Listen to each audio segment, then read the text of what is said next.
Bonjour à tous, je m'appelle Arnold et je serai votre instructeur pour votre stage de survie d'une semaine dans les Rocheuses du Colorado.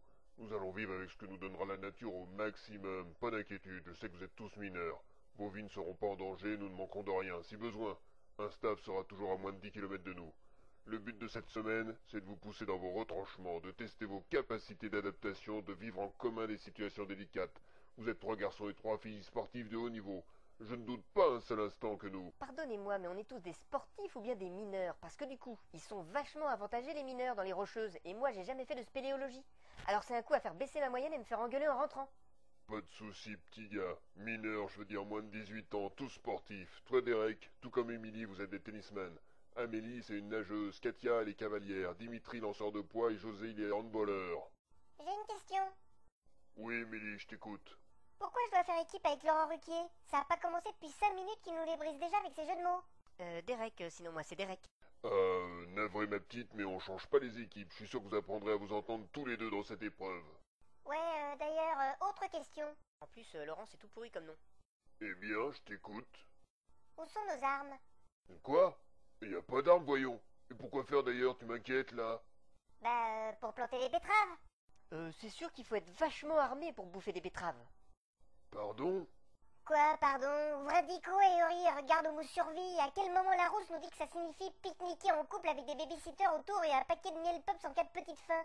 On est 3 groupes de 2, on doit survivre, alors si je croise la lopette de handballeur ou la princesse sur son poney, j'y vais le couteau entre les dents et je leur fais le remake HD de Cannibal Holocaust, sinon je vois pas l'intérêt, moi. En même temps, ils sont vachement avantagés ceux qui ont le poney, ils ont le droit de le grignoter en cas de coup dur, non? Les armes, je suis pas hyper pour par contre, j'ai réussi à me couper profondément avec un cure-dent une fois. En plus, le manuel des Castors Junior, il dit qu'on peut tenir 3 semaines en boulotant de la mousse. Et la mousse, ça m'a pas l'air rudement agressif, on devrait arriver à se défendre à main nue.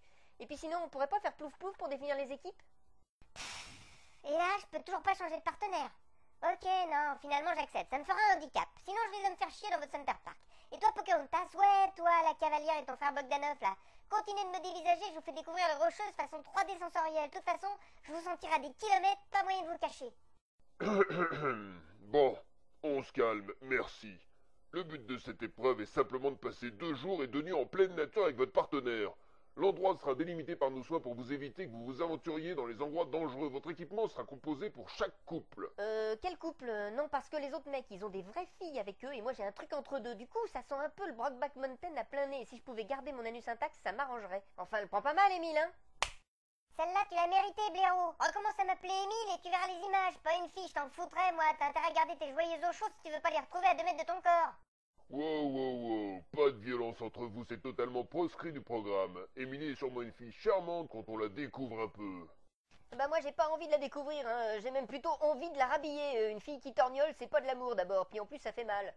Je reprends. Vous serez en possession d'une boussole, d'une radio, d'une fusée de détresse, d'une carte des environs, ainsi bien sûr que de vivres et de 2 tentes individuelles. Mais vous êtes censé jouer le jeu et trouver de la nourriture par vous-même, ainsi que construire vos abris pour la nuit. Émilie, je vois que tu lèves la main, mais si ça concerne les armes, sache que je n'ai pas changé d'avis. Merci, c'est bien ce que je pensais. Bien, nous sommes prêts à partir, sauf si vous avez d'autres questions.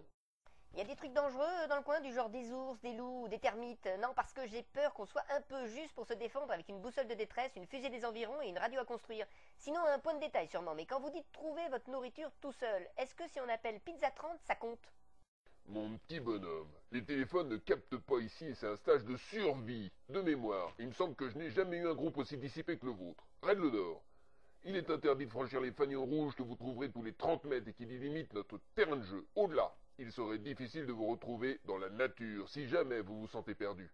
Un message sur la radio et on vous localise. L'idée est que chaque groupe parte dans une direction et vive son aventure.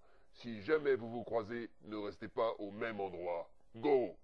Sinon, on peut se manger entre nous? Je peux rester avec vous plutôt?